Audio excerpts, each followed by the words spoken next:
dia 16 de fevereiro de 2025. Estamos começando o programa Nem Mais Nem Menos, na Rádio Brasil Sul. E eu sou Sueli Galhardi e estou todos os domingos das 8 às 10.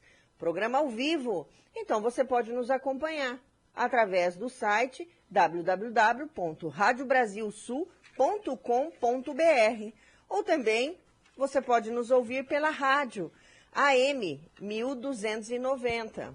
Pode nos ligar aqui no 3378-2100. 3378-2100. Também pode passar mensagens através do WhatsApp. 3378-2102. 3378-2102. Ou pode nos acompanhar pelo YouTube. Nem mais, nem menos. E segue mais um domingo de muita informação, reflexões, debates, temas que afetam diretamente as nossas vidas, temas que nos fazem pensar, refletir a sociedade que vivemos e o que podemos fazer para melhorar essa sociedade, para mudar, para se tornar um espaço mais solidário, uma sociedade mais justa, mais humana e mais democrática. Nem mais nem menos. Não é mesmo, Zezinho, fisioterapeuta? Bom dia. Bom dia, Sueli Galhardi. Bom dia a todas as pessoas que estão em suas casas nos acompanhando, no trabalho, no trânsito, por onde você estiver ligado aí, sintonizado na Rádio Brasil Sul. Hoje a gente vai ter aqui uma manhã de aprendizado. Bora lá, bora trabalhar. Bom dia. É isso aí, com certeza. Bom dia, Ferdinando Zapparoli. Bom dia, Sueli, bom dia, Zezinho, bom dia, convidado, bom dia, ouvintes. Hoje eu vim de visita, só vim para passar por aqui, dar uma olhada como é que estão as coisas. Hein, Zezinho? Pois é, você vê só como é que é, né? Eu veio dar uma volta de moto, para assim, matar a saudade já e já pedindo desculpa aos ouvintes, que hoje a participação vai ser bem breve. É isso aí, mas seja muito bem-vindo, Ferdinando. E nós estamos aqui também com uma convidada hoje, a Daniela. Bom dia, Daniela. Bom dia, Sueli, bom dia, Zezinho, Ferdinando e todos e todas as ouvintes. É uma aí. satisfação imensa estar aqui. Muito obrigada. E para nós é um prazer imenso. A Daniela já veio aqui e hoje a gente vai entrar direto no nosso assunto aqui, porque a gente tem muita coisa para conversar. A Daniela já esteve conosco aqui o ano passado, né, no período eleitoral, nós estivemos conversando, né, Daniela? Isso, falamos no dia das eleições, No né? dia das eleições, e por falta de tempo não foi, nós ficamos 3 horas, né? A manhã inteira, A manhã inteira, praticamente, aqui. Então, Daniela, hoje eu prometo que vai ser um pouco menos. Hoje vai ser só 2 horas. Você vai ver, vai passar rapidinho, porque a gente tem tanta coisa para falar sobre esse tema que você traz, né? A questão da esmola e a caridade, os aspectos religiosos, sociais e jurídicos. Esse é um tema muito bom e muito presente na nossa sociedade, principalmente aqui em Londrina, né? Que a gente está bem discutindo isso atualmente. E a Daniela, ela é Daniela Rusca Badur, ela é professora da Universidade da Unopar, a Unidade Catuaí, Londrina, Direito Internacional e Contratos. Ela é professora colaboradora em projeto de ensino de direitos humanos na UEL, nos anos de 2019, 20 e 21. Advogada atuante desde 2001 nas áreas do direito internacional, contratos internacionais, direito empresarial internacional, direitos humanos, direito eleitoral e consultoria de campanhas eleitorais. Ela é consultora e procuradora para o Brasil do grupo. Agora eu acho que eu vou dar uma engasgada. É Profitenic. Isso. Tá mais ou menos, né? Tem umas palavras aqui. Desde 2008, ela é proprietária e professora do curso Organiza, de Direito Eleitoral Específico para a organização de comitês eleitorais e a realização de campanha eleitoral. Ela é doutoranda em Filosofia Política, 2001-2024, pela UEL, e bolsista, CAPES doutorado sanduíche, na Universidade Martin Luther da Halle, Alemanha. Mestre em Direito Econômico Europeu e Internacional, LMU, Universidade de Munique, Alemanha, 2006-2008. Validada no Brasil pela UEL. Especialista em Direito do Estado, da UEL, bacharel em Direito pela UEL, membro da Comissão de Direito Eleitoral da OAB Londrina desde 2020.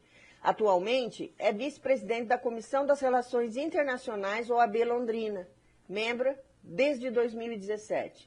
membro do Conselho de Cidadãos Brasileiros da Baviera e cargo de secretária executiva de 2010 a 2012. Ela é autora do livro Marta Nussbaum, a filósofa do cuidado, autora de diversos artigos científicos e palestra nas áreas do direito e filosofia política. É autora e professora do curso Organiza Eleições 2024 de formação política e organização de comitê eleitoral. Esse aí é um pedacinho da caminhada da Daniela, né? Que currículo maravilhoso, Daniela. Só quero fazer um comentário aqui, já aproveitando para me despedir dos ouvintes. Hoje foi a meditação, né? O meu momento de reflexão acabou sendo o currículo da Daniela. Que exagero, não. Isso foi profundo, é isso Foi mesmo. profundo. É isso mesmo. Bom trabalho a todos e até domingo que vem. Obrigada, Ferdinando. Bom trabalho para você também. Não, o Ferdinando tem razão, Daniela, né? Porque é um currículo assim que a gente... O que é o currículo da gente, se não mostrar o que a gente caminha, como a gente trabalha, o que a gente pesquisa, o que a gente estuda, o que a gente faz. E seu currículo realmente é um currículo assim, né, de dar água na boca. Então, vamos lá, Daniela, vamos começar a conversar sobre a questão da esmola e a caridade. A gente tem escutado muito aqui, a gente tem projeto de lei aí circulando para falar, olha, não pode dar esmola na rua. A gente tem aí uma ação da gestão municipal com relação à abordagem em situação de rua, ou seja, a gente não vai falar especificamente disso, mas isso reflete o que a gente vai discutir aqui sobre a questão da esmola e da caridade, né? Então vamos lá, vamos começar a conversar esse assunto tão importante para a gente. Por onde a gente começa, Daniela? Eu agradeço demais, Sueli, porque a gente vai falar de um tema social importante aqui. E isso me alegra muito. E toda essa trajetória, etc., isso é tudo papel, mas o que a gente faz em relação às outras pessoas é muito importante também. A primeira pessoa que merece um mínimo de caridade, na verdade, somos nós mesmos, né? Cada um cuidando de si e cuidando dos outros. Então, a gente não vai aqui querer fazer com que, depois desse programa de rádio, todos se transformem em anjos aqui no planeta, né? Seria interessante, mas não é o caso, não é a minha intenção. O que a gente vai falar aqui é sobre a esmola e a caridade, porque tem desdobramentos, tanto na vida privada das pessoas, como também na nossa sociedade, né? na vida pública. Que tipo de sociedade a gente quer e como, aí ao final somente, certa classe política está tratando desse tema na atualidade. E é por isso que eu agradeço imensamente esse convite. Bom, afinal de contas, é correto dar esmola? Quem dá esmola realiza um ato de justiça ou, na verdade, a gente só está perpetuando a injustiça, a pobreza? Então, essa questão ela é polêmica, né? É polêmica para muitas pessoas porque tem a ver com a nossa moral, tem a ver com o nosso senso de justiça. E por que a gente não dizer o nosso senso de humanidade, né? Afinal, devo dar esmolas e ser caridoso ou não, né? É sobre isso o tema de hoje. Muita gente se incomoda, né? Muita gente fica com dó, devo ser piedoso ou não. Muitas vezes a gente vê nas ruas indígenas, crianças pedindo, aí fica a dúvida, né? Será que realmente a gente sempre se faz essa pergunta. É para ela, é para a família, ou são os pais que vão lá e usam essa criança para pedir esmola, para comprar outras coisas, por exemplo, álcool, drogas, enfim. Fica essa coisa no subconsciente nosso. Todas essas dúvidas, eu tenho certeza, já passaram pela cabeça de todos nós quando a gente se depara com essa situação, né? De alguém pedindo ajuda. É porque é uma situação, como você está falando, é uma situação bastante complexa. Ela não é simples assim. Uhum. Vou lá e vou dar, resolvi. Não, vou lá, não posso dar porque senão eu vou viciar. Não posso fazer. Ela não é simples, é muito mais complexo. É isso que você vem falar, né? Sim. A complexidade até da própria sociedade, de como lida com essas questões. Inclusive as questões do direito, que você vai entrar nisso também, com certeza, né? Sim. Para falar quais são os direitos dessa população que também busca ou precisa, vamos dizer assim, de um apoio, né? Que a gente está chamando aqui de esmola, né? A gente está chamando de esmola. Não é? Ele não é pejorativo, ele se tornou talvez pejorativo, mas originalmente esmola, para a gente conseguir diferenciar esmola e caridade, caridade a gente tem já a impressão, o senso comum, que é um termo mais amplo, né? Do que esmola. Esmola é a pecúnia mesmo, a moeda. Originalmente, o dinheiro, dar algum dinheiro, moedas, para quem precise, né? Então, é uma questão legítima essa, de dúvida das pessoas. Será que eu vou ajudar mesmo? Que a gente, às vezes, não sabe como agir. Com essa agravante que você falou, que a gente não tem muitos políticos que tentam agora, que vão tentar agora transformar certas leis proibindo essa ajuda, e é sobre isso que a gente vai conversar aqui hoje. Então, de saída, a gente precisa esclarecer sobre quais premissas a gente vai conversar aqui hoje. Primeiro ponto é que, como nós vamos falar de aspectos religiosos, é preciso ser dito que eu não tenho a intenção de converter ninguém a nada, tá? Eu vou trazer aqui o que diz a doutrina de duas religiões somente, que são mais próximas de nós. Só isso, que é o judaísmo e o cristianismo. Né? Judaísmo porque o cristianismo veio dele. Né? Somos tributários do judaísmo. Importante isso. Não vai ser uma prédica, tá? O que eu vou trazer hoje, então não se preocupe. Primeira premissa é essa. A gente vai tratar assim porque é parte de nós. A gente está envolto numa cultura cristã. Né?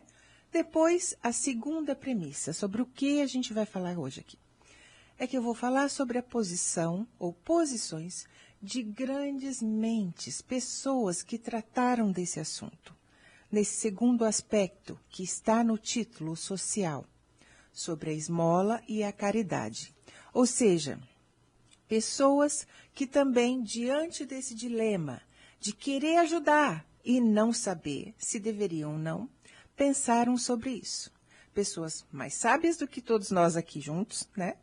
E por isso os seus escritos chegaram até nós. E nós podemos então recorrer a eles para fazer o nosso juízo sobre esse tema. Então não há nenhuma imposição a respeito de nada aqui. E terceiro lugar, o que a gente vai tratar aqui? Vamos falar da nossa legislação a respeito da caridade. Autorização ou proibição de dar alguma coisa, algo a alguém. Aqui não é também a minha opinião, mas o que a gente tem de leis hoje a esse respeito.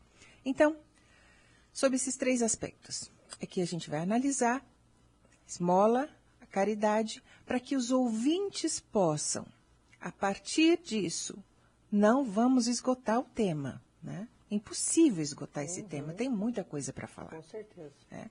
Sobre essa temática. E talvez a gente agir de forma mais consciente, porque, infelizmente, ser abordado por alguém necessitado não é uma questão remota, né? Que talvez aconteça na nossa vida, mas certamente acontece, e repito, infelizmente, vai acontecer de novo com todos nós. O Zezinho quer perguntar? Fala, Zezinho.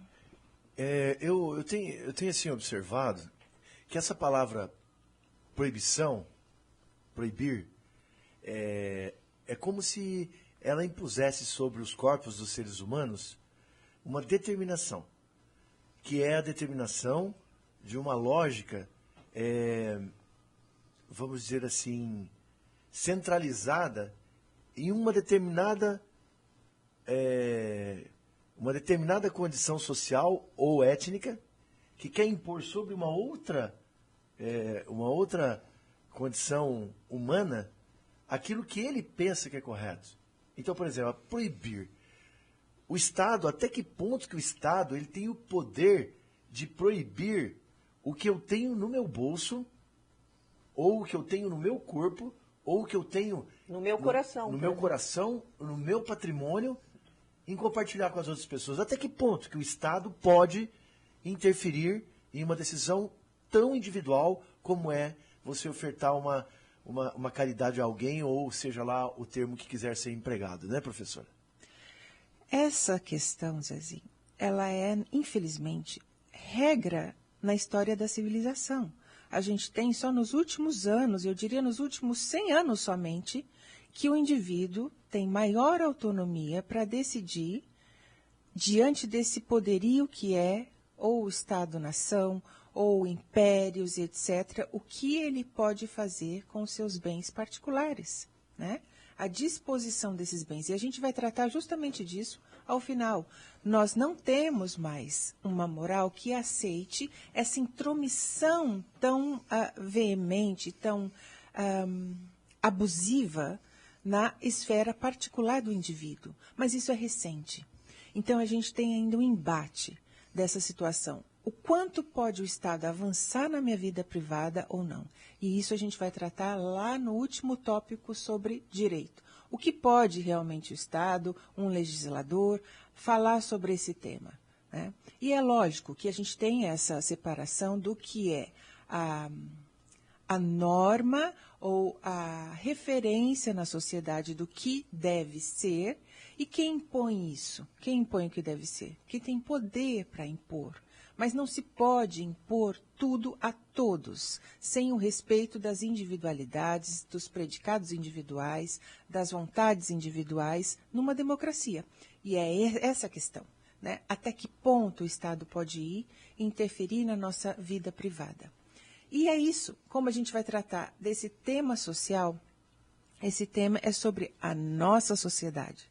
A convivência em sociedade por excelência. Então, a gente vai começar. Por isso que eu quero começar, peço licença, pela questão teológica, né? Do pensamento teológico sobre esse tema.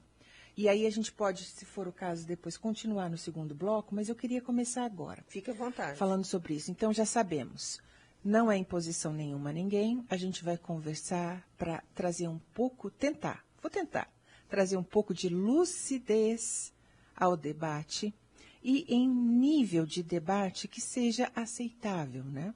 Não desqualificar o debate de uma questão tão importante, que é a questão da solidariedade, o que devemos uns aos outros na nossa sociedade. Devemos, será? Vamos responder essa questão. Ou somos totalmente autônomos, fazemos o que queremos, não precisamos de ninguém na sociedade. É isso. Então, a questão teológica, do pensamento teológico sobre esse tema. Por que isso? Por quê? Quer você seja religioso ou não, seja cristão ou não, nós estamos inseridos numa cultura cristã, né? Toda a nossa cultura é permeada de cristianismo. E isso vai refletir, obviamente, nas nossas leis, mas em primeira linha, nos nossos costumes. Então, por isso, o início da nossa conversa, e por óbvio, eu preciso esclarecer pontos específicos de diferenças de caridade no judaísmo, porque o cristianismo é tributário, como eu já disse, de muitos preceitos que surgiram e advieram do judaísmo, e que ao longo do tempo muitos sofreram modificações e outros permaneceram similares, né? Tudo isso para que a gente faça essa nossa viagem hoje aqui, Sueli, de eu acho que mais de 3.000 anos dessa questão. Então não é novo. Sim, né? Não é um tema presente, mas ele não é novidade. Ele não é novidade. Propriamente, né? Sim. 3.000 anos já faz algum tempo. E você está falando da religião, que é super importante esse resgate que você faz para gente, mas para a gente entender assim, quando fala em esmola, eu já falo assim, eu nem acredito em Deus, eu acho isso aí uma bobagem. Por exemplo, por quê? Porque muitas dessas questões estão ligadas mesmo a um fundamento religioso. As pessoas fazem isso por uma questão religiosa, por uma crença religiosa que acha que dentro dessa crença que é importante a fraternidade, o apoio às outras pessoas, e aí, nesse sentido, né, o amor ao próximo, que é o que a religião normalmente coloca, né? Que é isso que você está resgatando para a gente. Isso, e pouco importa, justamente porque a gente está inserido, pouco importa se a pessoa acredita ou não nesse sentido, porque a gente está inserido numa cultura cristã e a gente é influenciado por ela, querendo ou não. E, acima de qualquer coisa, um ser gregário, vivemos em sociedade. Então, essa questão teológica é uma questão histórica importante e porque ela reflete tem consequências na nossa sociedade, queiramos ou não, é importante que a gente conheça. Então, essa o foco aqui da questão teológica. Nada além disso. Então, a gente... 3.000 anos de cultura, para que a gente tenha consciência de que o que a gente acredita hoje, o que temos hoje como óbvio, como natural, nem sempre foi assim. É que o que eu havia comentado com o Zezinho antes, nem sempre foi assim. Mas é um resultado de um construto histórico. A gente tem idas e vindas históricas com o ser humano que sempre viveu tão em coletividade, não sempre tão atomizado, tão sozinho como agora, né? Que, na verdade, nós só desenvolvemos em grupo. E daí surgiram essas questões de ajuda mútua. Nós só temos o desenvolvimento das sociedades porque a gente conseguiu conviver em coletividade, o que pressupõe um mínimo de cuidado mútuo. Então, não há possibilidade de falar de caridade na nossa cultura ocidental sem tratar da doutrina cristã, dos grandes teólogos que escreveram sobre o tema, da esmola, de como a gente desconfia das pessoas, como a gente não deve desconfiar das pessoas. Julga a partir da minha lógica. Das vozes da minha cabeça. Né? Daquilo que eu acho, né? Sim. Isso que o Zezinho estava falando. Eu me lembro que as primeiras vezes que eu vi assim, alguém pedindo esmolas, na minha existência, né, eu tenho 55 anos, eu vi muitas pessoas com deficiências e também pessoas idosas pedindo esmolas e adoecidas, e na porta do cemitério, no dia de finados, que tinha o pessoal de São Vicente de Paula que ia lá e ficava com um saco na mão pedindo esmolas para Francisco de Assis, se eu não me engano. Uma esmola para São Vicente de Paula. Eu me lembro como se fosse hoje. Eu passava e falava, mãe, e agora? Porque minha mãe não tinha dinheiro para dar. Sim. E a gente ia no cemitério nesse dia e passava e estava lá. Os monges, né, que são os discípulos, né, de São Vicente de Paula, pedindo esmolas. Então você vê que o próprio, quando a gente fala disso, o próprio São Francisco de Assis, ele era cristão. E daí quando você reporta 3.000 anos atrás, parece que uma das principais regras do judaísmo é exatamente a caridade, né? Sem dúvida alguma. E a gente vai falar sobre isso e que a caridade, ela não significa a palavra exatamente, não significa caridade, mas justiça social. Ela tem uma outra conotação. E aí eu não sei se a gente continua agora ou passa para o próximo. Agora, tem tudo a ver com o cristianismo, porque tudo isso foi acoplado do judaísmo no cristianismo com nuances, com diferenças importantes. Mas é importante que a gente tenha consciência disso. Né? Só para ver se eu entendi o que você está falando.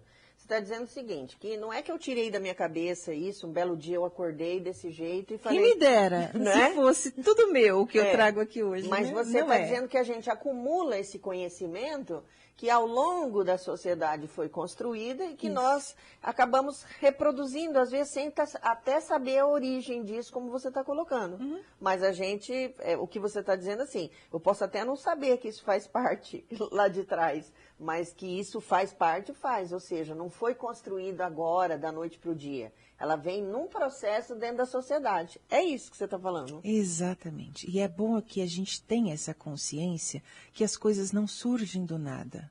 Né? Foram anos e anos de construção de vida em coletividade, até que a gente conseguisse chegar numa certa pacificação social, com muitas pessoas ainda alijadas de fora dessa pacificação, porque elas não têm um mínimo existencial. Né? É importante a gente tocar nesse ponto. E é aí que a gente vai falar sobre a esmola, continuando sobre a Bíblia Sagrada no próximo bloco. É isso mesmo. Antes da gente passar para o próximo bloco, eu queria dizer que a Irene Zaparoli, ela está dando bom dia, excelente programa.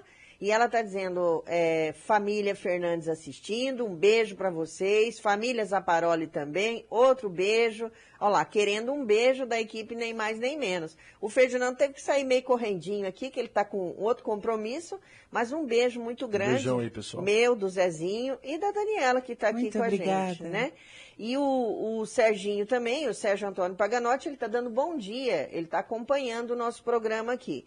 Bom dia para você também, Sérgio, espero que você, né, goste muito aqui do nosso tema de hoje.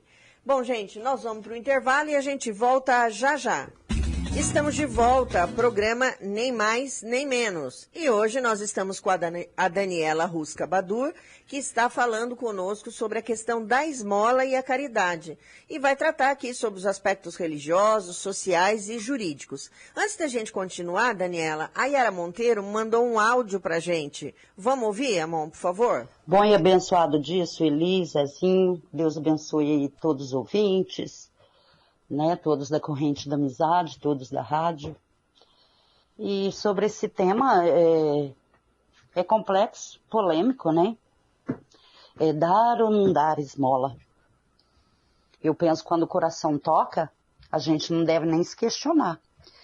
E eu estou achando até uma vergonha o Estado querer se meter nisso. Porque chega a ser, beira assim a hipocrisia, porque cuidar, né?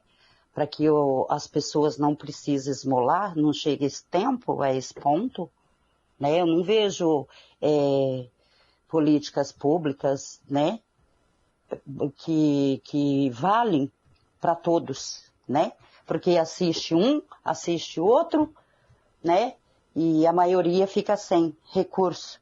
E se uma pessoa chega ao ponto de esmolar, né? Eu não sei se ela acha bonito isso, né? Ou se ela costuma nisso, mas isso não importa. Importa que ela tá ali, né? No princípio mais básico, porque esse daí é desde o tempo de Cristo, né? A esmolação tem país que a guria fica viúva, ela tem que sair esmolar, porque o esposo faleceu, daí eles colocam ela para esmolar até os fins dos dias dela, né? É cultura. E a cultura da esmola eu acho melhor do que a do crime, né? Que é roubar. E isso, né? A gente sabe que tem várias formas, né? Então eu penso que está perdendo tempo o Estado em fazer essas leis. Tem que fazer lei para retribuir, né? O que o contribuinte paga, o que é de direito, e assistir melhores as famílias para não chegar a esse ponto, né? As crianças esmolando, elas pegam uma tarefa para os pais, né? E muitas, se não chegam com uma esmola boa em casa, apanham. Então, vamos proibir e vamos deixar as crianças ser, né? Espancadas em casa e... eu sei lá, até revolta. Não é fácil. Espero que eu não tenha ofendido ninguém, que não foi a minha intenção. E que todos fiquem em paz com Deus, tá?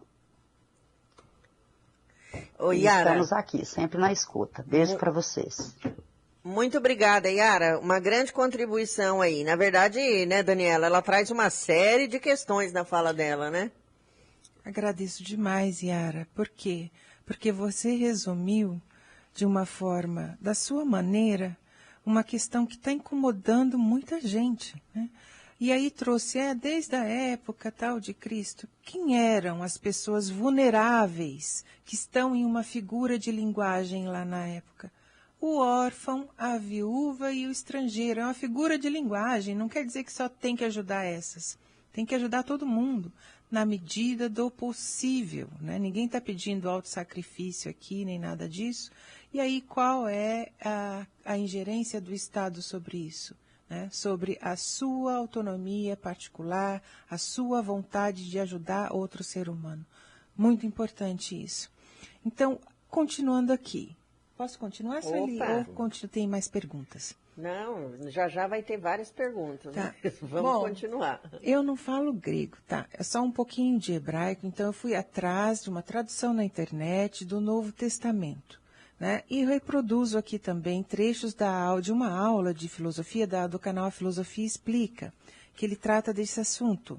Então, o que eu vou falar aqui da Bíblia do Novo Testamento, está lá na tradução da Bíblia online. Por que eu digo isso? Porque tem diversas traduções, né, inúmeras no mundo inteiro, então é essa que eu trouxe aqui para que todos possam consultar, né? A primeira e a mais famosa prova que muitos conhecem de que dar esmola é um fundamento do cristianismo. A gente já pode encontrar no Sermão da Montanha, lá em Mateus, sobre o que Jesus teria dito à época, né? Sobre o que um bom cristão deveria fazer. E ele nos traz 3 coisas, fundamentos do cristianismo. Então, orar, jejuar e dar esmolas. Está lá em Mateus 6, versículos 1 a 18, para vocês conferirem. E lá, a esmola vem antes dos outros preceitos, inclusive. É mais importante do que orar e jejuar. Então, na verdade, no ato de dar esmolas, intrínseco nele, tem um preceito oculto, que é ainda mais importante dentro da doutrina cristã, que é a questão do desapego aos bens materiais. A todos, nessa sociedade que a gente tem hoje, não. Mas dentro do cristianismo, no limite, sim. Todos, não é? Largue tudo para trás e me siga? Não seria isso a questão? E aqui a gente está falando da esmola, uma questão básica, para você dar o mínimo a uma pessoa referente a uma refeição dela ao dia e etc. Ninguém está falando para deixar tudo e para as pessoas não doar tudo, não. E ficar desassistido. Não é essa a questão. Mas já é um fundamento, essa tríade de fundamentos do cristianismo, que às vezes passa batido, a gente esquece ou lê e fica maravilhado só com a questão dos milagres, sem ver a fundamentação que está por trás de uma escritura tão famosa. E me faz refletir isso que você acabou de falar, quando você fala assim, que é mais ainda o destaque aí ao dar esmola, é porque o orar e o jejuar, né, que ainda é para jejuar, ele é importante. Isso é um preceito da religião. Mas a ação do ser humano, eu acho que esse ponto que traz a esmola é assim, não adianta você ficar só dentro da sua igreja rezando, ou só dentro do seu espaço jejuando, isso é importante? É importante para as pessoas que acreditam nisso, isso é importante. Mas a ação do ser humano perante outro ser humano é a mais importante, pelo menos é isso que eu vejo. E veja, a esmola que vem primeiro, ela vai tratar da sua ação perante a coletividade, isso. Perante o outro. As outras 2, elas são em relação a você mesmo, individual. Mas está nos 10 testamentos, amar a Deus sobre todas as coisas e o próximo como a ti mesmo. Sim, 10 enunciados, eu sou o Senhor, seu Deus. Aí a gente já tem uma discussão também, mas isso, amar ao próximo como a ti mesmo. Então, você se cuidando primeiro, para depois cuidar dos outros, né? E ter a empatia, que a gente sempre fala, né? Empatia, a empatia gente. É você, quando fala amar ao próximo como a ti mesmo, significa assim, e se fosse você, como você gostaria de ser tratado numa situação dessa? Né? A empatia é mais ou menos isso, né? É você olhar a partir de você e falar, olha, eu gostaria de ser tratado com respeito, com amor, né? Enfim. Sim. Percebem que é um livro, antes de tudo, de formação de uma civilização, formação de uma coletividade, de um povo. Por isso é que eu trouxe o judaísmo aqui, porque o que vem antes é majoritariamente isso, formação de unidade, formação de um povo. Então, quando você... Vamos ler aqui o capítulo 6 do Mateus agora, só para a gente comprovar o que a gente está falando, né? Que não veio do além isso. Ou veio, né? Mas não para mim. Para nós veio escrito, né?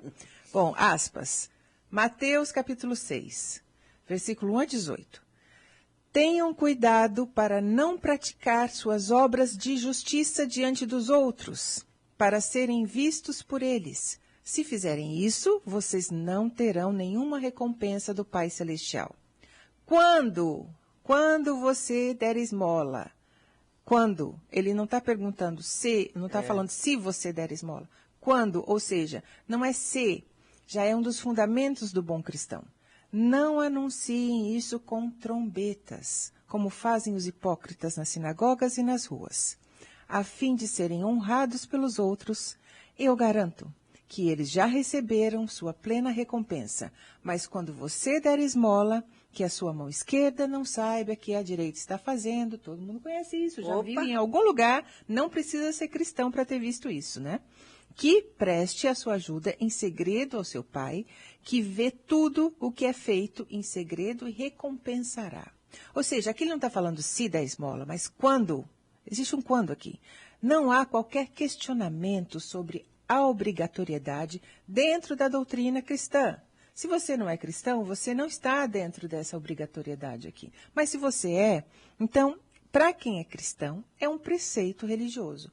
E qual a diferença que eu falei que eu ia trazer do judaísmo aqui? Porque a gente tem a questão hoje, por que eu falo isso? Porque a gente tem a questão hoje das redes sociais. E aqui tem uma coisa muito importante que é, não faça como fazem nas sinagogas. É que o judaísmo, a diferença é que qualquer recompensa extra a quem dá esmolas não existe no judaísmo.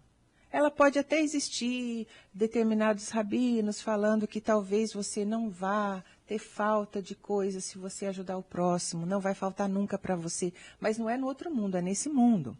E é simplesmente uma lei a justiça social, dar esmolas. Deixar, por exemplo, as bordas dos campos para as viúvas, os órfãos e os estrangeiros, ajudar as pessoas que estão em dificuldade, né? Como uma metáfora, como eu falei aqui antes, naquela sociedade. Existem leis específicas de como fazer a doação de esmola, né? E a doação como caridade. Então, por quê? A gente sabe que aquela época, por que está aqui como uma pessoa, a viúva, como uma pessoa em situação precária?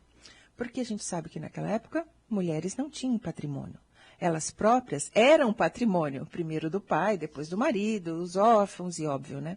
Porque a criança também estava ligada a uma família. Se ela não tivesse família, ela estava ligada à própria sorte. Então, tanto lá quanto hoje, essa é uma das situações mais precárias da sociedade. Também o estrangeiro, que hoje seria o migrante, né? E por que não falar isso, ou falar isso, e por que não haveria problema no judaísmo em propalar isso aos quatro ventos? Porque o mais importante era a ação, era fazer. Pouco importa se a pessoa está massageando o ego dela com isso, ela está querendo aparecer, posta no Instagram que doou 1000 cestas básicas para tal comunidade. Para o judaísmo isso não importa. Porque não existe, contanto que faça. Para o cristão, não é para fazer. Simples assim. Eu não estou fazendo também nenhum juízo de valor aqui. São duas doutrinas diferentes. Né? Então, para o cristão não é para fazer, porque Deus está vendo e ele vai receber a recompensa dele no outro mundo, no mundo vindouro. Para o judeu, é para fazer, ou seja, os dois é para fazer. Então, não tem ninguém está discutindo que não é para fazer. Então, essa é a questão. Nossa questão hoje é a esmola. Um só está falando que não é para mostrar para ninguém.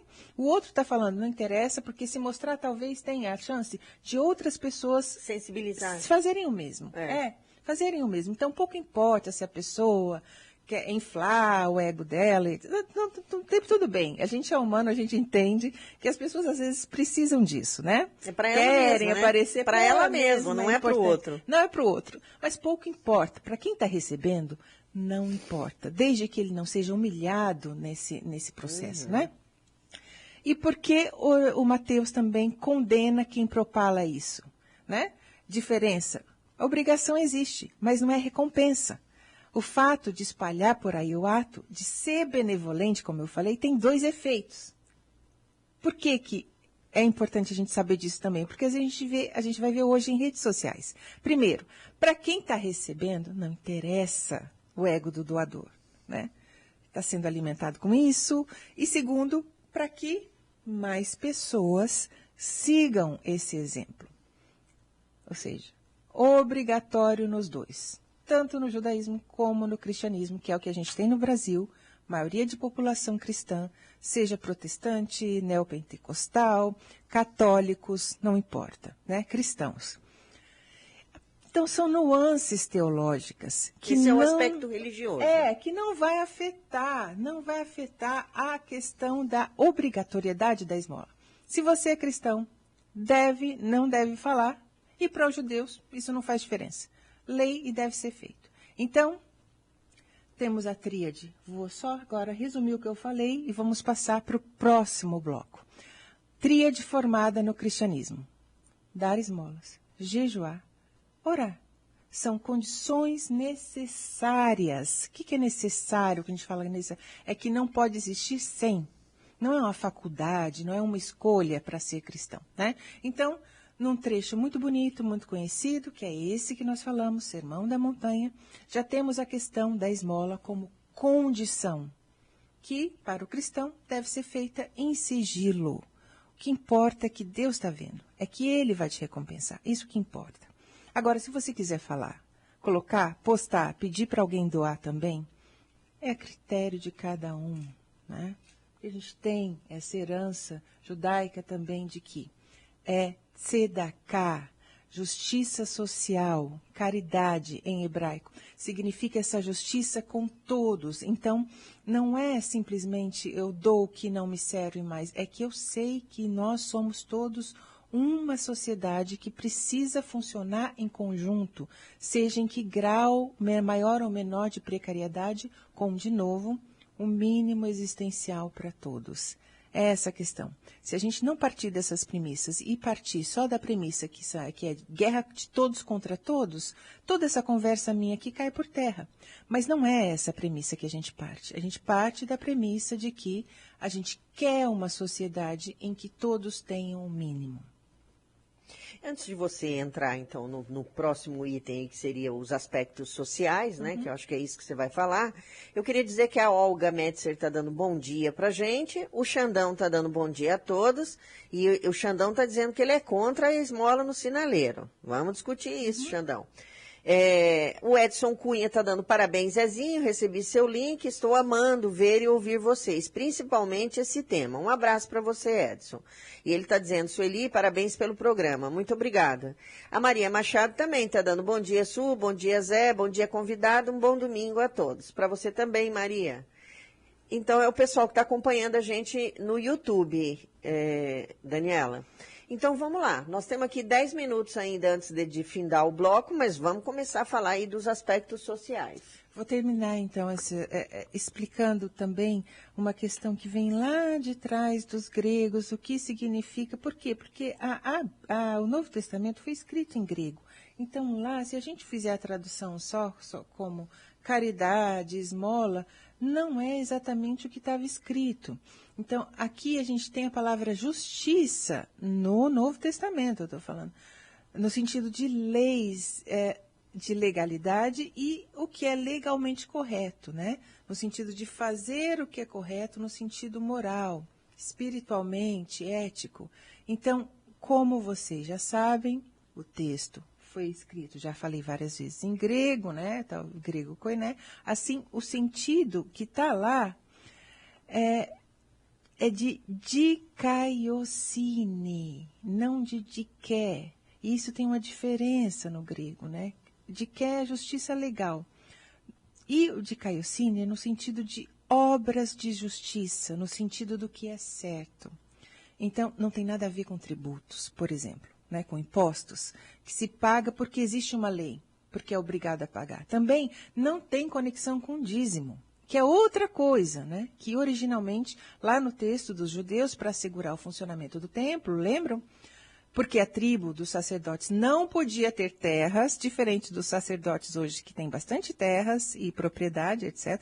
Então, todos precisavam contribuir, né? Para que os sacerdotes pudessem trabalhar no templo. Então, voltando aqui, esmola, que está na Bíblia, que vem lá do Antigo Testamento, da Torá, etc., é justiça social, é aquilo que se deve fazer de coração porque você tem fé, né?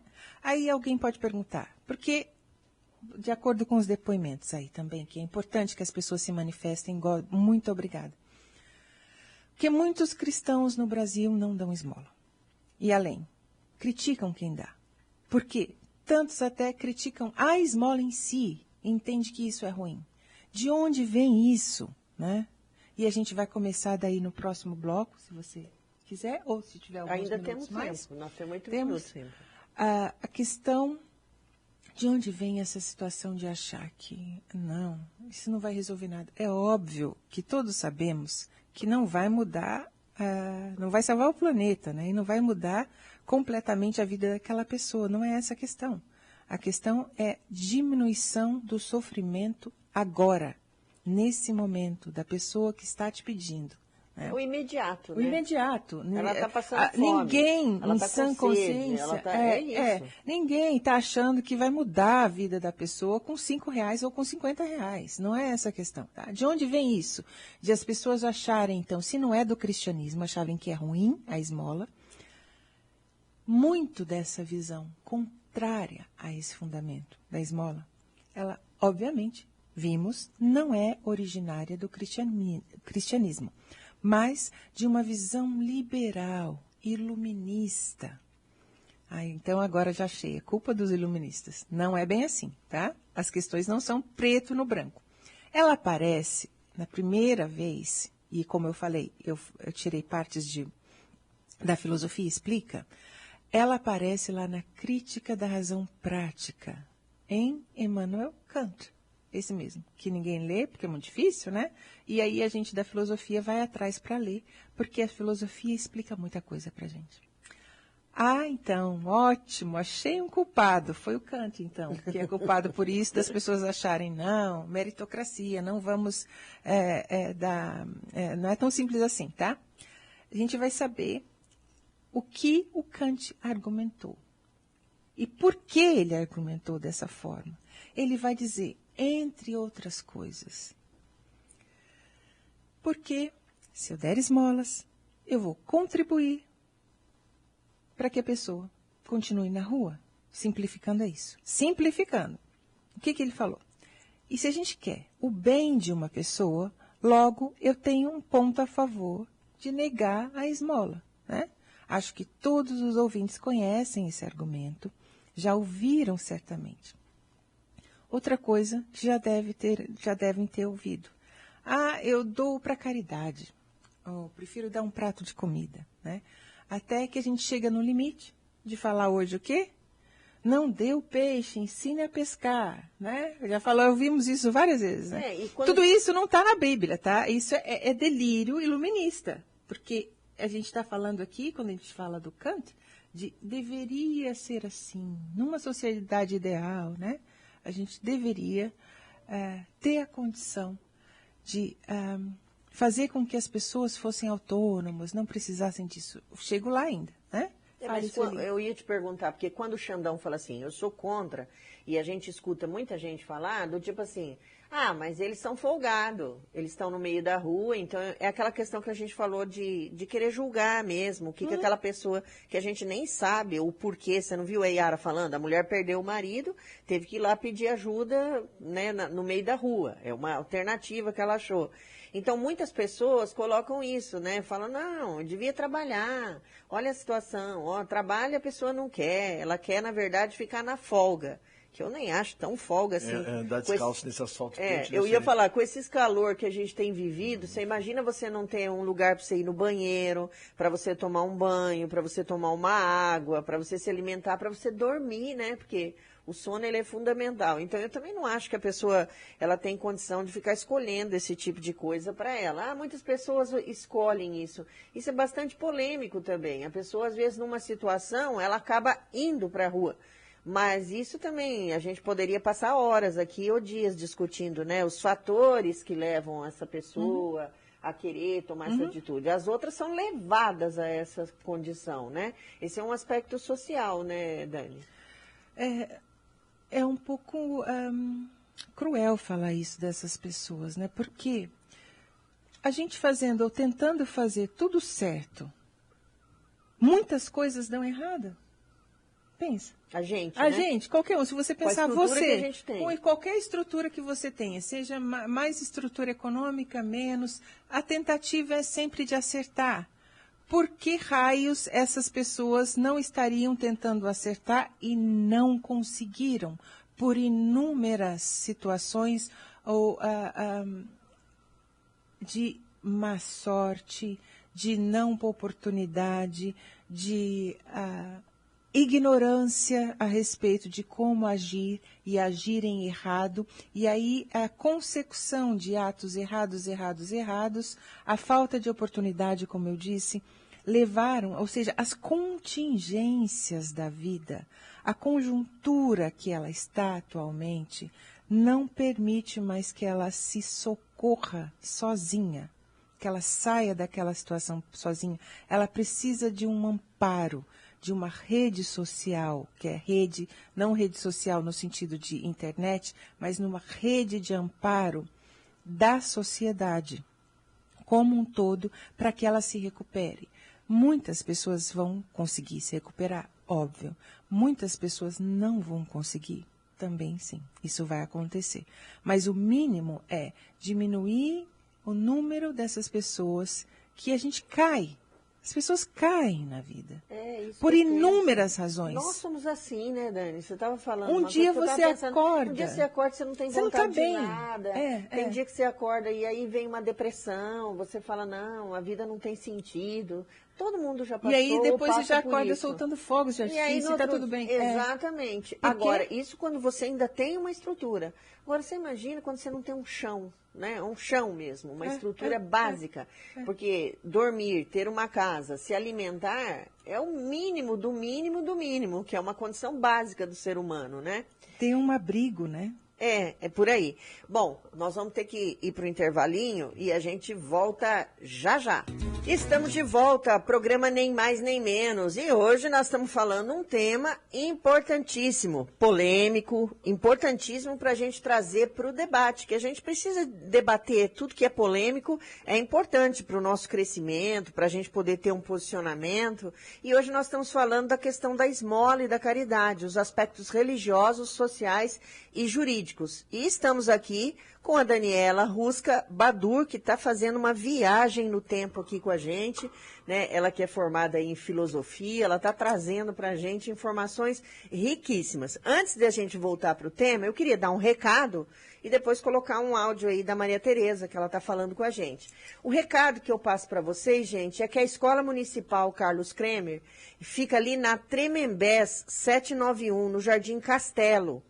E ela está oferecendo a educação para jovens e adultos. Então, se você tem 15 anos ou mais e você quer aprender a ler e escrever, de segunda a quinta, as aulas são de segunda a quinta, das 19 às 22 horas. E a matrícula ela pode ser feita a qualquer momento. É gratuito, você não vai pagar nada por essa inscrição, por essa matrícula. E segundo o professor, a merenda é excelente, e é excelente mesmo, viu, gente? Eu já tive lá, já sei que é excelente mesmo a merenda. Então, se você tem interesse, se você conhece alguém que quer ler, escrever, aprender, mas já tem mais de 15 anos, é adulto, é idoso, é idosa, tá aberto, gente, né? Vamos lá na rua Tremembé, 791, no Jardim Castelo. Ou você pode ligar, inclusive, para tirar informações no 3375-0122. 3375-0122. Sueli, não é só ali na Carlos Kremer. Então, no União da Vitória, nós temos lá no Caique, também está aberto, né, Zé?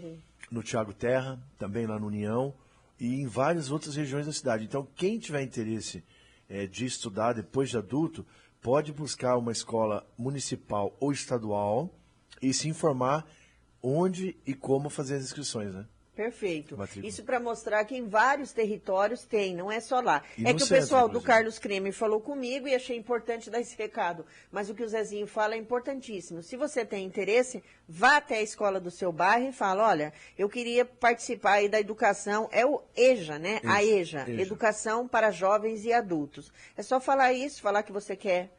que tem, né, já uma idade mais avançada e que você quer ler e escrever. É isso aí. Fica o recado, fica avançada a dica. É 18, 20, 30, 40, 50. É porque assim, eu ia falar, a pessoa começa na infância. Então, se às vezes ela não conseguiu, não teve a oportunidade, né, de se alfabetizar, a escola a educação de jovens e adultos vem exatamente para poder dar essa oportunidade para você. Bom, antes da gente voltar, então, Daniela, vamos ouvir um áudio da Maria Tereza, por favor, Amon. Vamos sim. Bom dia, Sueli. Bom dia, Brasil Sul. Bom dia, povo de Deus maravilhoso, iluminado pela luz. É a Maria Tereza Arantes. Ô, Sueli, eu acredito que dar esmola no trevo ali, né? Na rua, talvez, é incentivar as pessoas a ficar para ali para receber aquelas moedas, né? Então, eu acredito que parasse de dar e arrumasse uma atividade para esse povo fazer e se alimentar e se cuidar, eu acho que era outro progresso, né? Eu acredito que seja outro progresso. Por quê? O sinaleiro recebe aquelas moedas jogadas, realmente está incentivando eles a ficar por ali, né? Tem que ter isso, tem que ter um basta, né? Tem que ter um nível para a pessoa ter vida. Tá bom? Obrigado, Sueli. Tá muito bom o programa. Deus abençoe você hoje e sempre, tá? E todos que trabalham com você. Amém. Fica com Deus aí. Obrigada, Maria Tereza. Sempre importante as suas contribuições aqui. E vamos discutir isso aí, né, Daniela? Que a Maria Tereza traz pra gente. Sueli, a Maria Tereza, sabendo ou não, ela fez um raciocínio iluminista. Na medida em que eu quero o bem dessas pessoas, eu não quero que elas continuem ali, porque é que eu vou fazer uma ação que, para mim, só vai fazer com que elas permaneçam na indigência, permaneçam ali pedindo. Essa é uma parte do raciocínio. Kant também pensou assim. Não quero que as pessoas continuem ali. Por que eu vou fazer isso? Então, a gente vai conversar agora, continuar o raciocínio. Por que é que, mesmo assim, eu devo, de alguma forma, para que a vida melhore, ajudar? E quem é que deve, numa sociedade que a gente tem um Estado organizado, tem instituições, ajudar aquelas pessoas, né? Qual é o papel do indivíduo, qual é o papel da sociedade civil organizada, qual é o papel do Estado que arrecada para isso. Então, é muito importante a gente pensar em várias camadas de pessoas que têm responsabilidade, quem não tem e quer fazer de coração, e quem se engaja socialmente como uma vida de caridade. Tem tudo isso, né? Muito obrigada, Maria Tereza. Você falou exatamente no momento que eu ia falar sobre isso. Então, reiterando, o iluminismo ele tem muita coisa, mas muita coisa boa. E muitos argumentos que, na prática, geram uma completa desconsideração da realidade, né? De uma coisa que a gente chama de contingência. Por quê? Porque, de fato, aquela história de não dê o peixe, ensine a pescar, de fato, a pessoa, o indivíduo, qualquer um de nós, não vai ensinar ninguém a pescar, né? É só uma desculpa, né? Porque a gente está passando um sinal, não tem nem rio ali, e você não sabe se aquela pessoa precisava só comer alguma coisa, ou enterrar um dinheiro para comprar uma comida, né? Ou suprir uma dependência química que foi levado devido a uma exclusão social e que essa pessoa precisa suprir como se fosse uma necessidade de fome. Ele tem fome de alguma coisa. E aí é um problema. Necessariamente não é a comida. E aí é um problema que também não dá para o indivíduo resolver sozinho. E aí a gente vai ver o risco dessa situação. Se compensa o nosso risco ou se a gente pode, na hora ali, entender, não vou doar aqui, eu vou doar ali na frente. Eu vou fazer para outra pessoa. Essa aqui eu não posso, que eu sei que eu sou contra isso, não vou fazer. E pedir ajuda aí aos órgãos específicos que precisam resgatar aquela pessoa. Exato. Porque ela caiu na vida por algum motivo. Que as famílias sozinhas, o indivíduo sozinho, ele não só não tem obrigação de salvar totalmente a humanidade, como a gente já tem uma sociedade organizada com instituições sociais que são é obrigação, não é favor do Estado resgatar. Não é porque não fazem, né, que não é obrigado. Por exemplo, o consultório na rua, que Sim. vai atender as pessoas que estão em situação de rua. Uhum. O consultório na rua, ele é uma ação de política pública para resgatar e diminuir as desigualdades que essas pessoas vivem no dia a dia, Sim. quando estão em situação de rua. Sim. Sim. E tem gente que ainda critica a existência do consultório na rua. Inclusive, ele tinha uma atividade de 2 períodos e agora foi reduzido para apenas 1 período, o consultório na rua. Né? Ali no Fraternidade, onde eu trabalho. Então, agora o consultório na rua só tem o período da manhã, não tem mais de manhã e de tarde. Sendo que tinha que ser o dia todo de todos os dias, E se né? bobear até a noite, né? Pra poder, Principalmente. dependendo da situação, às vezes você tem que salvar uma pessoa que está caída lá e precisaria ter ali uma ação do Estado, né? Então, na realidade, quando você pega uma política pública como essa, vai de encontro com o que a Maria Helena falou, né? Que é você ofertar um serviço público para aquela pessoa que está em situação de rua. Exatamente. Que Exatamente. é kantiana, mas junto com isso é cristianismo. É cristão Ao e mesmo kantiano. tempo, por que delírio? Porque ele também não quer que as pessoas permaneçam lá. Então ele fala, não, se a gente for pensar só pelo ponto, pelo aspecto racional, eu não quero. Aí tem o segundo aspecto, que também é a continuidade desse raciocínio, né? Porque nessa obra aqui que eu citei, Crítica da Razão Prática, ele vai trazer o seguinte: há necessidade de ajudar os sujeitos a serem autônomos, de buscar autonomia sobretudo para o Kant, porque ele não estava em situação precária e intelectual. Então, para ele, que é de uma tradição iluminista, que vê a razão como fundamento, temos que agir no sentido de que alcancemos uma sociedade que tenha a razão como fundamento. Ótimo, fofo, bonito, tá? Se olharmos e pensarmos sobre esse argumento isolado, ele não está errado. Claro que não. É importante que todos tenham autonomia. A questão é o caminho para se chegar lá, né? É o caminho. Ah, mas ele deve ter falado isso porque ele era ateu, certeza. Não, ele não era ateu. Ele era um cristão protestante fervoroso, então não foi por isso. Ele só tentou levar às últimas consequências o argumento da racionalidade, tá? Então, para ele, a razão, para que essa razão, então, fosse o fundamento, reformulando, a esmola, assim como a caridade, elas contribuiriam, é o argumento da Maria Teresa, ela não está errada sobre isso, mas a gente vai continuar. Contribuiriam para perpetuar a condição das pessoas na heteronomia. Nossa. Fora Fala da mal, hein? lei, da norma, fora da norma, não lei. Fora da norma, não serem autônomos. Você dando esmola, você faria com que essas pessoas permanecessem na pobreza, ou seja, não teriam autonomia como seres humanos que decidem por si, que têm certa liberdade, certo livre-arbítrio, porque a gente não tem livre-arbítrio e nem liberdade limitada, isso também é um outro delírio, não existe isso na vida em sociedade, mas tem certa liberdade, certo livre-arbítrio, de acordo com as contingências da vida material, né? Só que, além disso, tem outra questão. Muitas pessoas dão esmolas também, eu vou voltar nesse raciocínio aqui, e porque o Kant, mesmo falando que, olha, talvez a gente só perpetue a vida das pessoas lá, porque exige mais do que isso para tirar as pessoas de lá. Sim, sabemos, isso é óbvio, é o que a gente havia falado no começo. É óbvio que R$50, ou R$5, ou R$100, ou R$5.000 não vão resolver a vida daquela pessoa naquele momento, né? Outra questão. Muitas pessoas, que o Kant também era contra a esmola, dão esmola para se sentirem bem, né?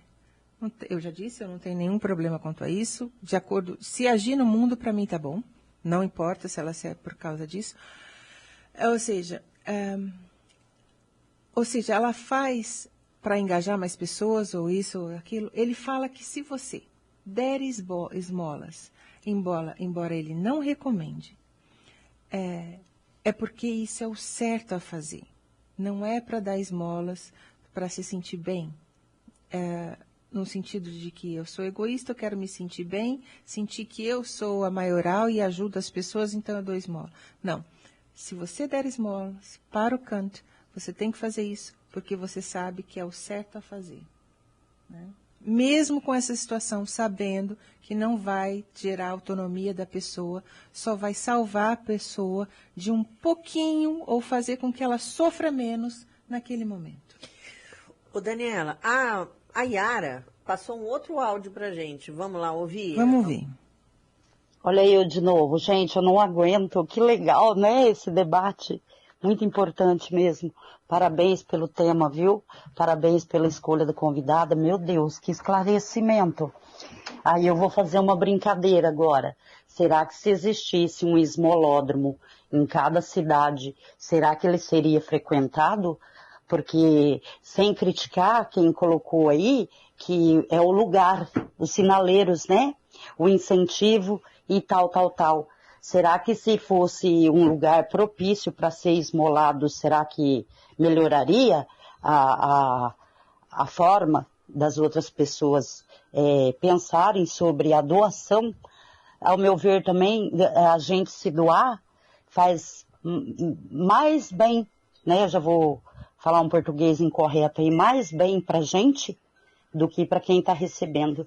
Porque toda vez que eu me dou, meu Deus, como que eu me sinto bem, como que eu me sinto honrada e grata por poder fazer aquela ação, sabe? Parece que eu fico mais feliz que quem recebeu. Beijo para vocês, muito obrigada, gratidão mesmo, de todo coração. Obrigado você, Yara. Sempre bom aí sua participação, né, Daniela? Ela provoca a gente um pouco, né? Eu nunca pensei sobre isso, mas a questão é a seguinte, infelizmente, as pessoas em situação de necessidade estão por toda a parte. Né? Então, um lugar para a pessoa poder requerer pedir esmola, a gente já tem muitos lugares que as próprias pessoas em situação de necessidade escolhem, que são saídas de igrejas, de templos religiosos, locais com grande passagem de pessoas, colocar num local específico o que talvez isso pudesse gerar. Isso estou fazendo conjecturas aqui, tá? Não pensei sobre isso antes. Que ninguém mais passasse por lá, ficasse só naquele ponto específico um grupo de pessoas que não pudessem sair de lá para pedir esmola em outro lugar. E que ninguém, na condição de dar esmola, passaria por lá. Então, também não resolve a questão. Né? Como não então, resolve tirar do centro, do lugar para colocar por exemplo, outro e outro. E levar para a periferia, que é o que está acontecendo. Não resolve também. Porque essas pessoas continuam vivendo essa situação social de exclusão, né? E elas continuam passando pela necessidade de ter esse apoio, né? Que daqui a pouco você vai falar aí da questão do Estado mesmo, e outra coisa é que a gente está num ritmo a gente está no capitalismo tardio. Você pode ser contra, a favor do capitalismo, é o que é. E o que gera esse capitalismo tardio? Uma pressa muito grande. As coisas acontecem numa velocidade que o ser humano ainda não se adaptou. Então a gente quer que as coisas sejam resolvidas a toque de caixa. Não vai acontecer. Talvez o Estado tenha que dar assistência para determinadas, por exemplo, famílias em condição de rua, para que as próximas gerações não perpetuem essa situação precária. Ou seja, os filhos só dessas pessoas. Então, a gente não vai ver aquele casal que já não tem mais estrutura psicológica, não tem mais estrutura, talvez, física, já está numa situação que ele só precisa ser ajudado, e para que essas crianças sejam amparadas pelo Estado, para que elas não sejam as novas pessoas que precisam de ajuda daqui a 30 anos. Perfeito. Então, a gente tem que pensar nisso também. Muitas coisas vão acontecer numa velocidade que não é a que a gente está inserido e vivendo agora, que nos foi imposta. Ninguém escolheu viver como se estivesse numa corrida de Fórmula 1, eu tenho certeza disso. Mas a gente está vivendo assim. Então, a gente tem que voltar a analisar situações que não se resolvem pela gravidade delas, porque já é uma coisa que vem de gerações e gerações, ou a pessoa, de uma geração para outra, aconteceu alguma tragédia, de qualquer forma. Às vezes, tragédia para nós tem uma conotação diferente de para outras pessoas. Às vezes, as pessoas são mais ou menos sensíveis, enfim, não sabemos, né? E não existe nenhum Superman ou uma Mulher Maravilha que vai dar conta, não assim, vai. Né, num estalo de dedo, falar, bom, agora nós vamos resolver essa situação. É enxugar gelo? De certa forma, sim. Mas porque é um a gente processo, sempre, né? porque a gente não precisa todo dia de cuidado. Todo dia os seres humanos precisam de cuidado. Da mesma forma, a nossa sociedade como um todo dia vai precisar de investimento e de cuidado para que ela não caia da mesma maneira. Jazinho? É porque assim, olha, o déficit habitacional, por exemplo, em Londrina, passa da casa de 30 mil famílias que não têm um teto para morar. O desemprego também não é algo... As pessoas pensam que é fácil encontrar um emprego, um trabalho com carteira registrada, né, que é diferente do emprego. É complicado. E ainda mais ela estando na rua, não tem, tem uma roupa, não tem um banho, não tem... E aí né? não tem transporte público livre. A pessoa não tem como usar um transporte público, ela tem que caminhar, muitas vezes, longos trechos de distância a pé. E provavelmente vai gastar mais sandália do que a minha. Porque eu ando, mas ando menos que uma pessoa que não tem condições de acessar um serviço de transporte público ou de Uber. Então, parece que o capitalismo, de fato, uma coisa leva a outra, e se a gente realmente pensar que o capitalismo é o que move e que dá o celular na mão da pessoa, e o computador e a internet, e que tudo que a pessoa tem para sobreviver, quem oferta para ela é o capitalismo, eu penso que é pensar muito raso, né, professora? Sim, porque a gente tem também medidas dentro do capitalismo, e aí eu sou social-democrata, e isso é bom aqui que a gente deixe claro, não existe opinião neutra, tá, gente? Eu não sou uma pessoa neutra vindo do além aqui que vai trazer uma situação sem um local de fala. Neutro é só shampoo de neném. Exatamente, eu tenho local de fala. A social-democracia, que já aconteceu em alguns países do mundo, ela pode acontecer em todos. É mentira que não existem recursos financeiros do Estado para que isso aconteça. O que existe é a alocação, colocar o recurso no lugar errado, ou a apropriação desses recursos por pessoas que já têm muito dinheiro dentro desse sistema capitalista. Então, não, eu morei 10 anos na Alemanha. É possível, sim, atender as pessoas dentro de uma social-democracia na qual, nessa questão econômica, para a grande maioria das pessoas é uma situação quase ótima, de dignidade para todos. A gente não está falando de riqueza para todos. Ainda vai haver uma certa desigualdade social, mas a desigualdade vergonhosa que não pode existir é essa, de pessoas na rua em países que têm PIBs trilhardários, trilhões de dólares, e que a gente sabe que o governo, se alocasse recursos, cada governo, federal, estadual e municipal, que é no município onde a coisa acontece, haveria possibilidade de atendimento básico das pessoas. Então, não é delírio o que eu estou falando aqui. Existem recursos. A gente já tem no mundo, por exemplo, produção de alimentos muito superiores ao que a gente consome. O que a gente não tem é interesse de levar esses alimentos para as pessoas. Então, é demagoga, etc., vamos levar. Não, a gente está falando de uma situação que é possível fazer, que o Estado precisa fazer. Não precisa ter desperdício. Né, não precisa ter desperdício. E que o ser humano, como você falou, precisa de abrigo.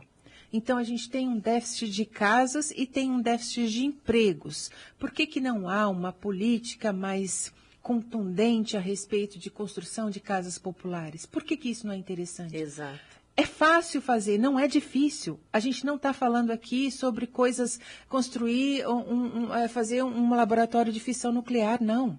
A gente está falando de coisas simples que deveriam ser o óbvio. Nenhum ser humano sem abrigo.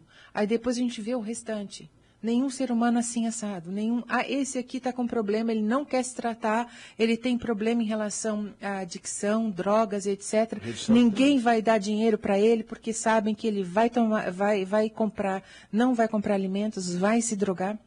Enfim, aí nós temos casos pontuais. Mas nós temos e não também esse uma ausência... monte de problema, todos juntos que nós temos agora. Sim. Então a gente tem que separar as coisas e tratar as coisas pelo que elas são. E até a política, você me falando isso, inclusive da adicção, né, de drogas, álcool, a gente tem que pensar assim, o que nós temos hoje também de política pública voltada à saúde mental, que possa acolher todas as pessoas, inclusive essas que estão na rua vivenciando isso, né?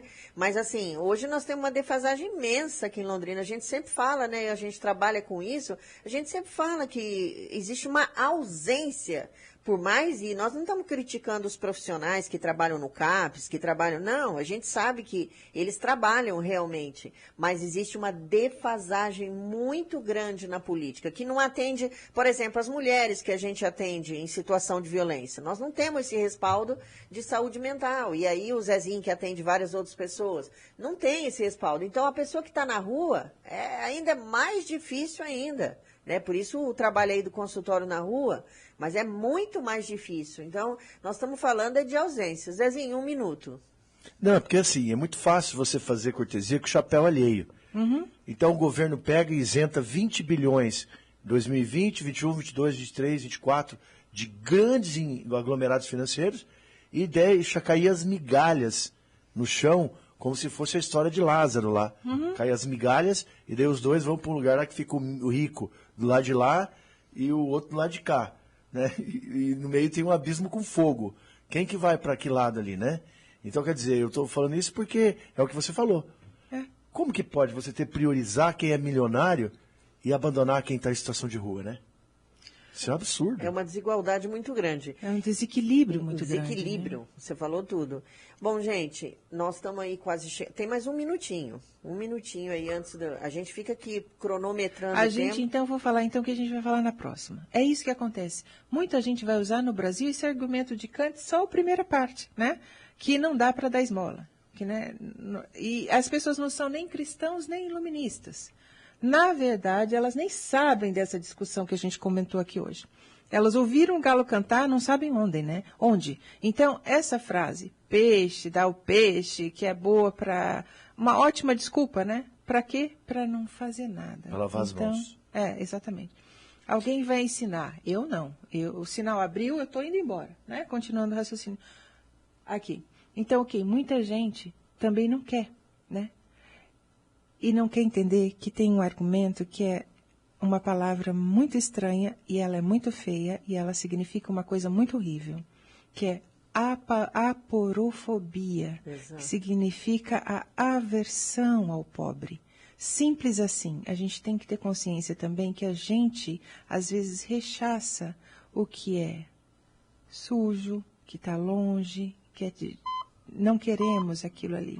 Então, a gente vai usar esse argumento para conversar sobre isso no próximo bloco, já passando. Isso mesmo. E aqui também o Edson Cunha, ele está dizendo assim que se a gente poderia explicar melhor o consultório na rua, tá bem?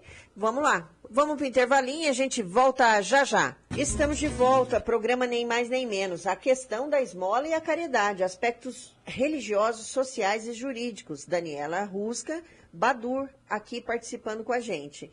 E é isso aí, Daniela, um monte de coisa aqui já no YouTube, a gente coisa para explicar e o programa já está indo para os seus finalmente. Antes de eu voltar para você... Eu queria só explicar rapidamente para o Edson Cunha, que ele pergunta sobre o consultório na rua. É uma ação de profissionais, psicólogos, médicos, assistentes sociais, né, enfermeira, que acessam as pessoas que estão em situação de rua, no sentido de fazer um atendimento imediato. Mas eles atendem ali naquele momento e depois eles fazem encaminhamentos para a rede. Ou seja, a pessoa está precisando de um atendimento em saúde, ela vai ser encaminhada, ela precisa ir até o CRAS, ela vai ser encaminhada. Então, esses profissionais são profissionais que acessam na rua, fazem um atendimento imediato e encaminham para a rede. De uma forma bem simplista, tá, Edson? Para a gente poder correr aqui contra o tempo. A Olga Metzer está dizendo, acredito que o cidadão não sonha com os auxílios sociais, Bolsa Família, Vale Gás, campanha de agasalho e etc. O desejo é ter trabalho digno com salário digno, que proporcione sustentar sua família e que proporcione dar o direito da escolha ao que calça, veste e come. É isso aí, Olga, eu concordo com você plenamente. Vamos ver a Daniela, o que ela acha. Sem dúvida alguma. Só que até a gente chegar lá, a gente precisa de algum apoio para essa pessoa conseguir ter condições. Muitas vezes as pessoas não têm um sapato para ir pedir emprego. Elas não têm como tomar um banho. Então, até chegar nesse nível, Quem vai dar emprego para uma pessoa quem dessa? é que tem que socorrer? E não é, digo novamente, nenhum favor. Nós temos uma estrutura social que foi criada e pensada para isso, que são os estados. Então, não é favor, não é paternalismo, não é nada. Além de o Estado arrecadar para isso, ele tem organismos que são para isso. Porque famílias sozinhas ou indivíduos sozinho, ele não vai conseguir tratar de assuntos que são da coletividade. Ele só vai conseguir tratar de uma forma esporádica, não constante como o Estado. Então, quem tem que cuidar de família, filhos e etc., tem que cuidar das suas coisas e aí ajudar na medida do possível. O Estado não, o Estado está aí justamente para isso, para dar condições de que as pessoas possam se desenvolver depois, por conta própria, né? É isso. Então, continuando? Posso lá, continuar? nós estamos E já agora aqui eu nos vou engatar a aspectos primeira e jurídicos. vai ser assim, Vamos reta embora. final. A gente E promete a que não vai te conclusão interromper. disso tudo, conclusão, gente. E aí vamos pensar a respeito disso que a gente estava falando. Então, terminando essa questão do dou ou não dou esmola. Tem um outro filósofo que chama Peter Singer. E ele tem um livro chamado Ética Prática. E ele usa um argumento aqui que é extraordinário. Ele traz um exemplo. Eu não vou dar esmola porque, na verdade, a pessoa vai tomar cachaça. Lembra disso? Porque vai comprar drogas. Porque as crianças são exploradas. É tudo verdade, gente. Isso pode acontecer. Claro que é. A gente não sabe e não tem como saber, muitas vezes, como vai ser usado esse dinheiro. E o que diz o Peter Singer? Ele diz, vamos supor que você está passando por uma piscina. E tem uma criança que aparentemente ela está se afogando. Você sabe que ela pode estar fingindo, né? Mas você vai pagar para ver? Normalmente não, né? O primeiro impulso é o quê? Pular na piscina e salvar a criança. Pode ser que a criança depois ria de você, diga que te enganou, né? Te enganei. De qualquer forma, alguém iria passar batido? Porque existe o risco, talvez, dessa criança estar fingindo e vai rir de você. De novo, 99% de chance que não. E por que isso? Porque o custo é muito alto de uma vida. No final, mesmo que a criança esteja fingindo, você só se molhou, né? E caso você não tivesse salvo, entre aspas, essa criança, nesse exemplo hipotético aqui, ela poderia ter morrido. Então, vocês já devem ter percebido onde eu quero chegar. O Peter Singer fala que mesma coisa ocorre na questão da esmola. Nós não sabemos. A gente vê, às vezes, idosos nas ruas. Pode pedir para bebida, ou pode ser que aqueles R$5 sejam a única refeição do dia dele. E quando se trata de doação de alimentos diretamente, a gente não tem essa dúvida. O máximo que pode acontecer é o pedinte jogar fora a comida, né? Se ele receber aquilo e falar, não quero, eu queria outra coisa. Então, porque a esmola não vai te fazer falta, pouca gente paga para ver, né?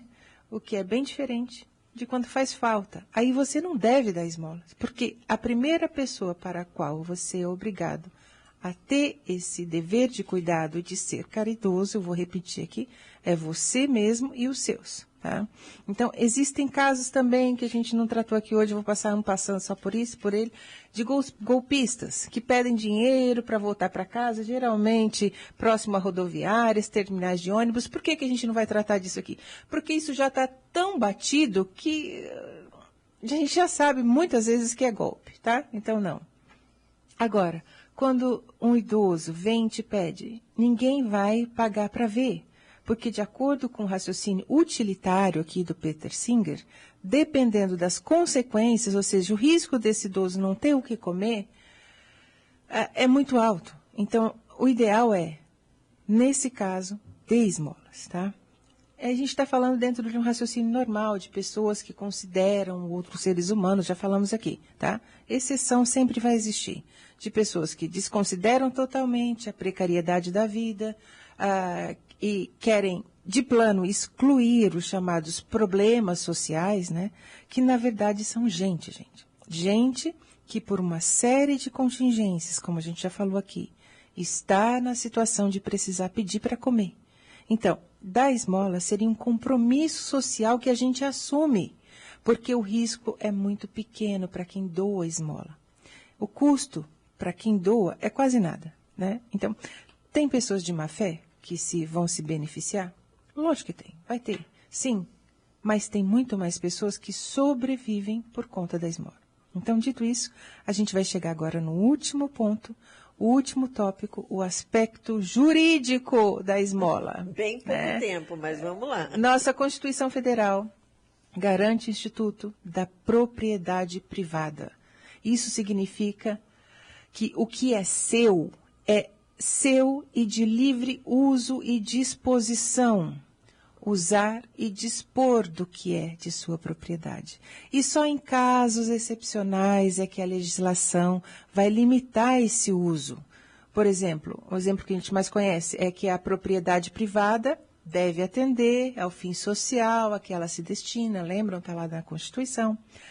E aí a gente tem algumas outras limitações de venda ou doação de bens no caso de herdeiros, está lá no Código Civil, mas isso é para proteção de outros herdeiros ou de si mesmo. Enfim, são exceções. A regra é que as suas propriedades, seja de recursos ou de bens, são de seu livre uso e disposição em uma democracia liberal na qual a gente está.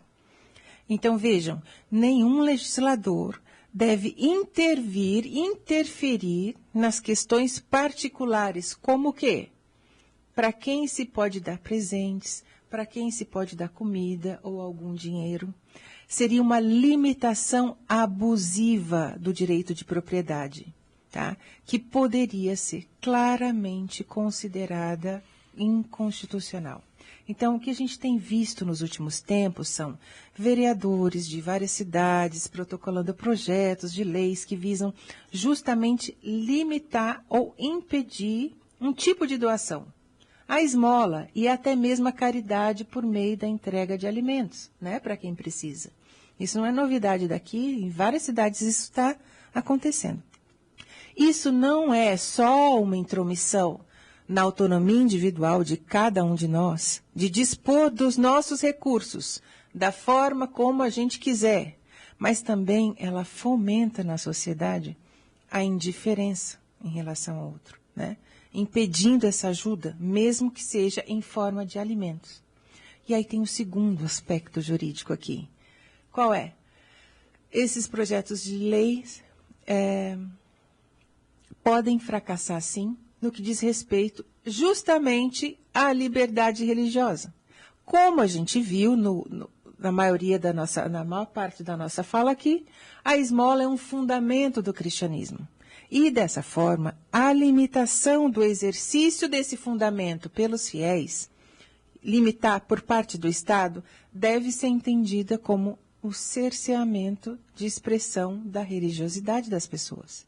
E isso também é vedado pela nossa Constituição. Então, vejam, dificilmente os vereadores que propõem essas legislações são ignorantes a respeito dessas liberdades democráticas. Eles o fazem por motivos outros e com alegações que não resolvem o problema, né? É óbvio que quem doa esmola sabe que não está resolvendo o problema daquela pessoa. E justo quem tem acesso à máquina pública para encaminhar medidas estruturais, para mudar a situação, por exemplo, da situação de rua das pessoas, não o faz. Ao contrário, ele apenas usa o seu cargo para autopromoção. O que essas legislações são polêmicas, né? E por isso esses vereadores alcançam uma certa fama regional, como se ele estivesse resolvendo o problema, mas ele não está tratando o assunto de forma responsável. Isso que ele faz não corresponde com a verdade. Então, é preciso desmascarar essas medidas falsas que não ajudam ninguém, nada melhoram a situação real das pessoas, né? Na maioria das vezes, quando a gente traz isso para o debate, eles atacam as pessoas que trazem isso, falam, você não está resolvendo nada com isso, com uma questão ad hominem. Eles começam a atacar as pessoas que consideram necessário esclarecer a gravidade do problema. Então, eles começam a atacar, por exemplo, o Sueli falando, então leva para casa o morador de rua, já que você não quer que resolva. São justamente essas pessoas que deveriam lutar para que a estrutura municipal pudesse, por meio de secretarias, trabalhar em conjunto, agora sim, para ensinar a pescar essas pessoas com o mínimo existencial, para que isso tenha uma chance de sucesso. É chocante, então, Dani. Não é? Você está falando assim, estou lembrando aqui do que passou o padre Júlio Lancelotti em São Paulo. Sim, exato. E como ele foi usado por pessoas de extrema direita para se elegerem no estado de São Paulo, criticando uma liderança religiosa, na pessoa dele. Sabe? Então, quer dizer, o cúmulo que é, a barbárie que é você acreditar que Deus, pátria e família, que foi o slogan de Hitler, continua caminhando pelo planeta fora e criando esse tipo de mazela, entende? Imagine, gente, o lema de Hitler, Deus, pátria e família.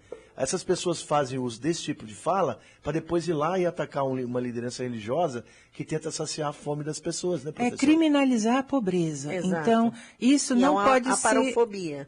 Aparofobia, exatamente. Então, Dani, na verdade, Zezinho, nós estamos acabando o tempo aqui e eu queria que você fosse concluindo aí essa sua fala com relação aos aspectos jurídicos, né, que você vem brilhantemente discutindo aí com a gente. Então, você já falou um pouco dessas questões legais, né, do que a Constituição prevê, de como o Estado deve intervir através das políticas, né, as suas secretarias, e o papel mesmo do legislador, no caso, né, e dos legisladores, que tem esse papel de fiscalizar, de propor políticas públicas, né, no enfrentamento, por exemplo, da pobreza, né?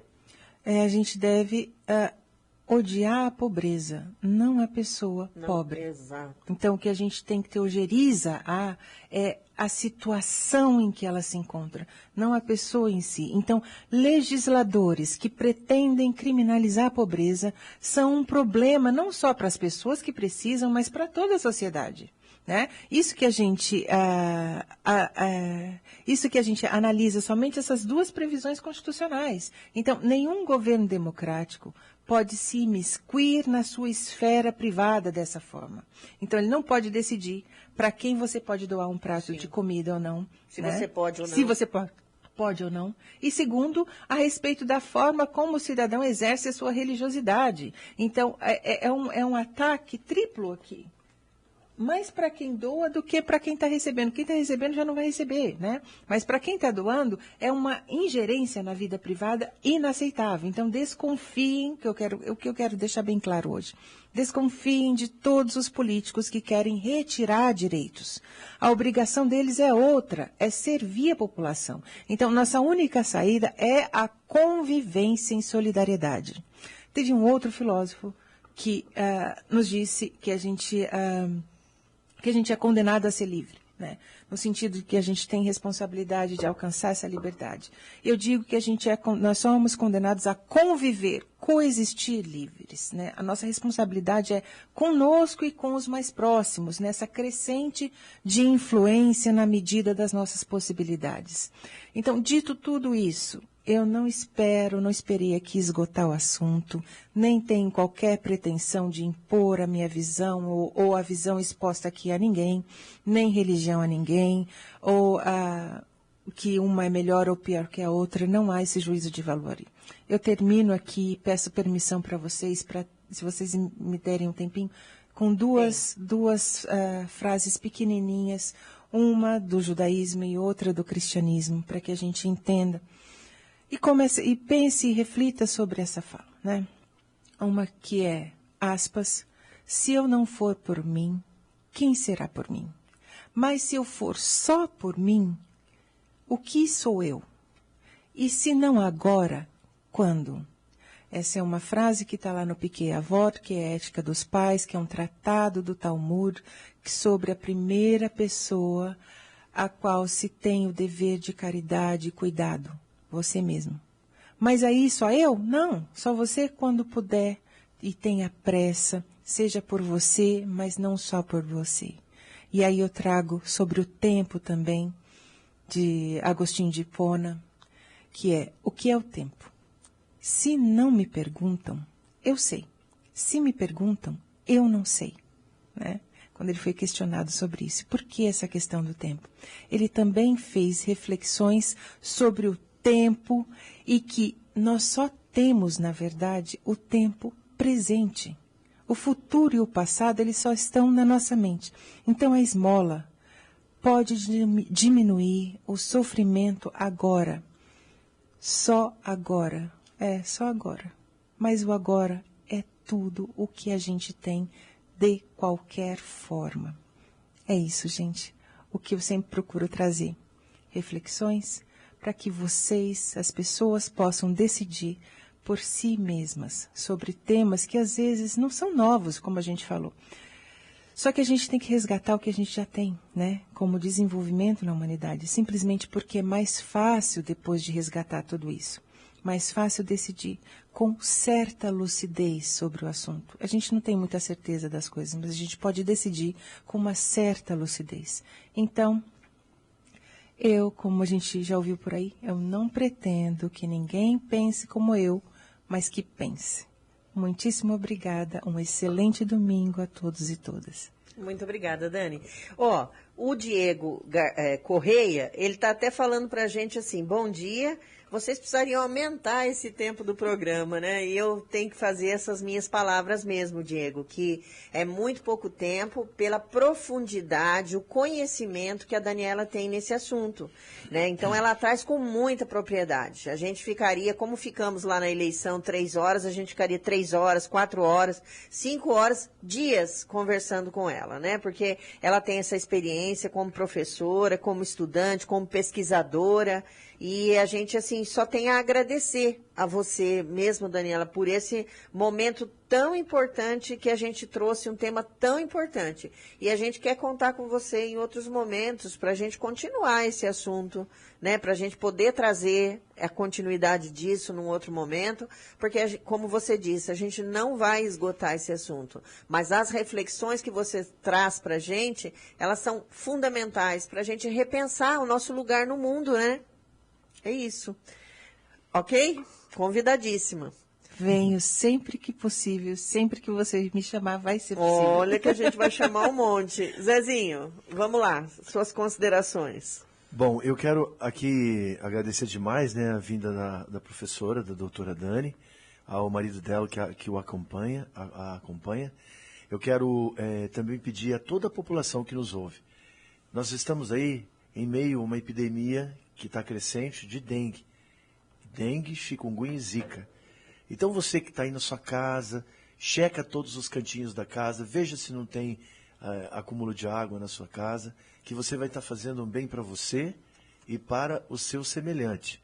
Porque, afinal de contas, o mosquito da dengue não escolhe classe social, cor de pele, identidade de gênero ou raça ou etnia, e nem condição de deficiência. Ele pica aquele que vier na frente. Então, por gentileza, cuidem com a questão dos resíduos sólidos. E se vê lixo caído na rua, faz uma flexão de joelho, cata e coloca num saquinho, que você vai estar fazendo bem para o seu semelhante. Quero aqui dizer a você que ouviu o programa todo esse tempo, que não despreze o sofrimento das pessoas. Não despreze aquilo que você não queria que ocorresse com você, não despreze a dor de um semelhante e haja sempre com amor ao próximo para que você possa ser alegre naquele momento em que você colabora com a existência de uma vida. E uma outra questão, mais importante de todas, vamos ajudar a desmascarar essas pessoas que estão como agentes públicos, políticos, que ficam fazendo coisas que não levam a comunidade a lugar nenhum. Só criam intolerância e violência. Então, vamos desmascarar. Que aqueles que não querem estender a solidariedade, ou seja lá qual o termo que você quiser empregar para dar uma esmola, essas pessoas não têm compromisso com o planeta e com a vida humana, sequer com ele mesmo. Então, obrigado por você ficar com a gente até agora, e domingo que vem nós vamos estar juntos aí de novo. Isso aí, obrigada, Zezinho.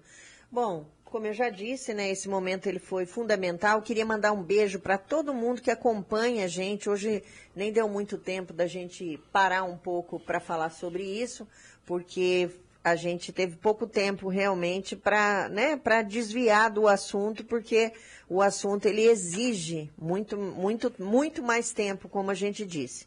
Eu penso assim, gente, primeiramente a gente tem que ser empático, solidário às pessoas, né? Vamos acolher, não vamos julgar, né? E vamos ver o ser humano na sua diversidade. Porque é isso que nós temos que fazer. As desigualdades sociais, está muito claro, elas são produzidas pela própria sociedade, que gera a exclusão das pessoas e dos seus direitos. A Constituição Federal, ela nos trouxe, né, Daniela, o Estado Democrático de Direito. E as políticas públicas, elas são instrumentos na garantia desses direitos. Então, vamos pensar com carinho nisso, né?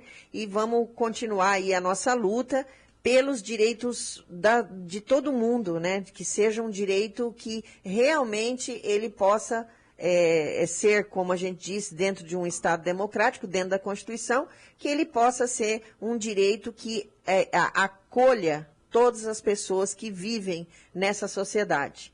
Nem mais, nem menos. Até domingo que vem. Beijo, gente.